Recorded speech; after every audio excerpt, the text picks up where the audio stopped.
கிருஷ்ணகிரி மாவட்டம் ஓசூர் அருகே 14 வயது சிறுமிக்கு குழந்தை திருமணம் நடந்ததை தொடர்ந்து வீட்டை விட்டு வெளியேறிய சிறுமியை கணவர் மாதேஷ் மற்றும் உறவினர்கள் வலுக்கட்டாயமாக தூக்கிச் சென்ற வீடியோ வெளியாகி அதிர்ச்சியை ஏற்படுத்தியுள்ளது. இதனைத் தொடர்ந்து சம்பவம் தொடர்பாக சிறுமியின் தாய் நாகம்மா, கணவர் மாதேஷ், அவரது அண்ணன் மல்லேஷ் ஆகியோர் பிடிபட்டனர். விடியா திமுக அரசின் சமூக நலத்துறை கும்பகர்ண தூக்கத்தில் இருப்பதால் தமிழகம் எங்கும் குழந்தை திருமணங்கள் அதிகரித்துள்ளதாக புகார்கள் எழுந்துள்ளது.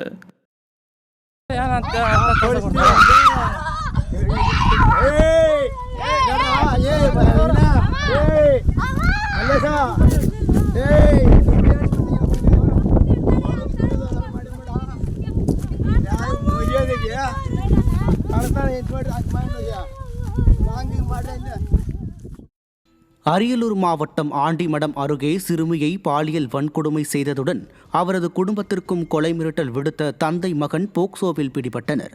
ஓலையூர் கிராமத்தைச் சேர்ந்த பிரவீன்குமார் என்பவர் அப்பகுதியைச் சேர்ந்த 15 வயதான 10ஆம் வகுப்பு சிறுமியிடம் திருமணம் செய்து கொள்வதாக ஆசை வார்த்தை கூறி பாலியல் வன்கொடுமை செய்துள்ளார்.